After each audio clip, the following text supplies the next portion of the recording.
김연아는 시니어 데뷔 이후 18개 대회에 참가, 13개 금메달, 2개 은메달, 1개 동메달을 획득했는데요.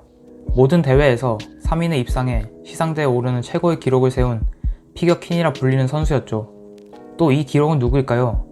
올림픽에서 수상한 메달만 23개, 그중 19개가 금메달인 선수, 바로 수영 황제라고 불리는 마이클 펠프스입니다. 이 두 선수의 기록과 이력을 보면 어떤 말이 떠오르나요? 와, 타고났네. 일반인하고 다른 재능을 가졌겠지. 천재겠지. 라고 생각이 드시나요? 니체는 말했습니다. 인간의 허영심과 자기애가 천재 숭배를 조장한다.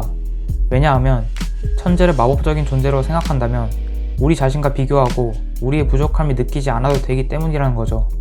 누군가를 신적인 존재로 부르면 우리는 그와 경쟁할 필요가 없어지고, 이렇게 선천적 재능으로 신화함으로써 우리 모두는 경쟁에서 면제받고 현재 상황에 안주하게 되는 겁니다.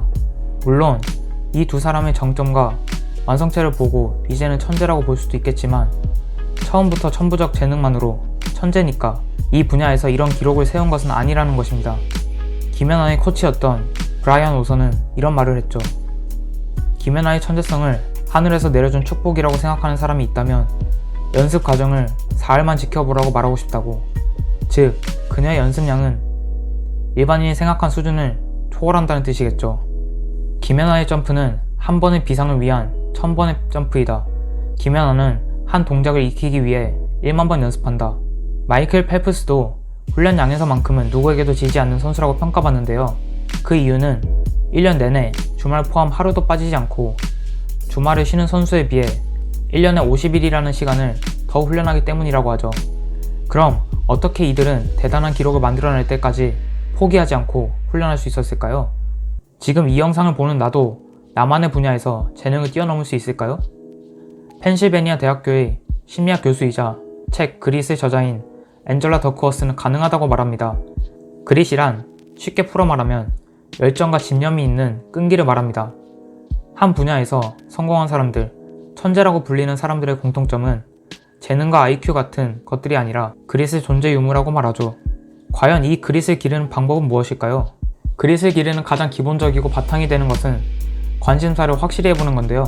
내가 관심이 없는 분야를 스킬만 계속해서 훈련한다면 짧게는 성공할 수 있을지 몰라도 절대 지속할 수 없을 뿐더러 능동적인 태도로 임할 수 없기 때문에 성과 또한 내기 어려워집니다.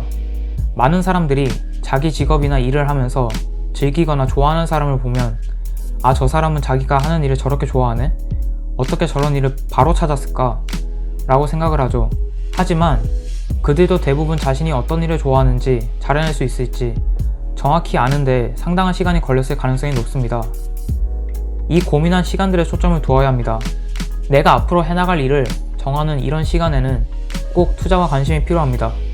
그래서 이 관심사를 찾기 위한 좋은 방법으로는 능률적이고 효율적인 일들만 해보기보다는 이거에서 뭐해? 이런 거 배우면 무슨 의미가 있어? 라는 말을 듣더라도 내가 조금이라도 관심이 간다면 비능률적인 일이더라도 직접 해봐야 합니다. 이렇게 경험에 경험이 더해지고 정보에 정보가 더해지면 나만의 관심 분야가 확실히 생겨날 수 있습니다. 이런 과정을 통해 관심사를 찾았다면 이제 어떻게 심화시켜 나갈 수 있을까요? 연습과 훈련이 필요한데요. 단순 훈련 반복은 미비한 효과를 가져옵니다.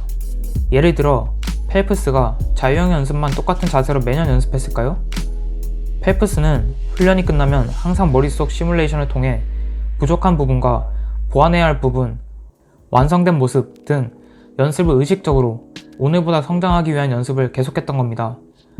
자세 부분, 작은 디테일과 성공들이 모여 전체 레이스를 세계 기록을 세울 만큼 잘 수행할 수 있었던 거죠.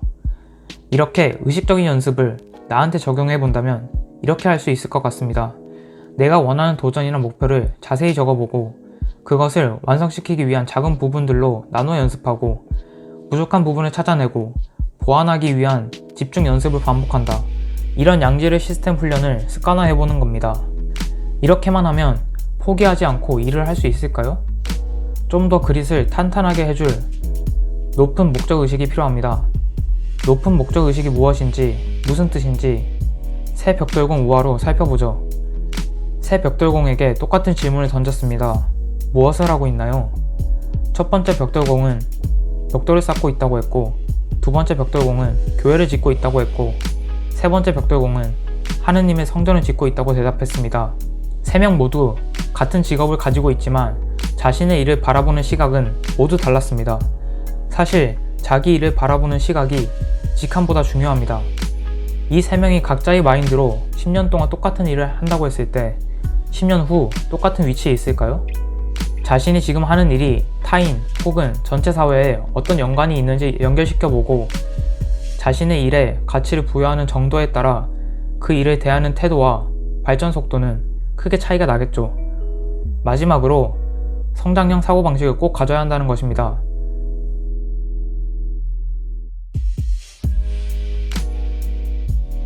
우리는 무슨 일을 하든지 항상 긍정적인 결과만 낼 확률은 아주 적습니다.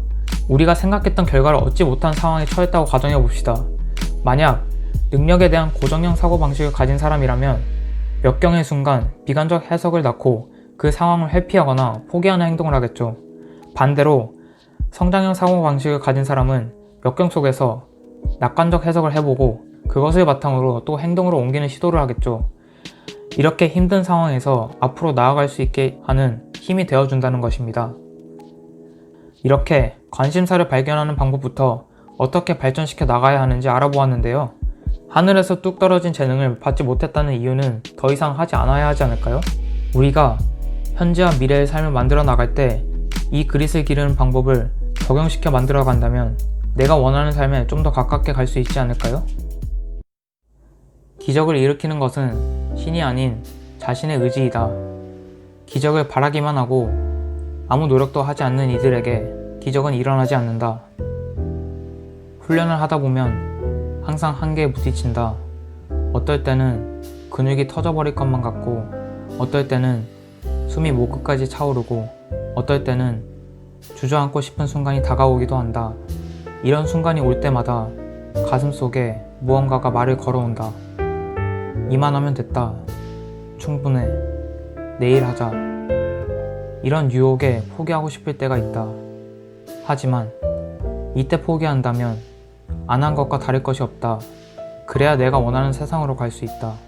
99도까지 죽을 힘을 다하여 온대로 올려두어도 마지막 1도를 넘기지 못한다면 물은 영원히 끓지 않는다. 물을 끓이는 것은 마지막 1도, 포기하고 싶은 바로 그 1분을 참아내는 것이다. 다양한 스토리로 다양한 관점을 갖길 원하는 사람이라면 지금 이 채널을 구독해보세요.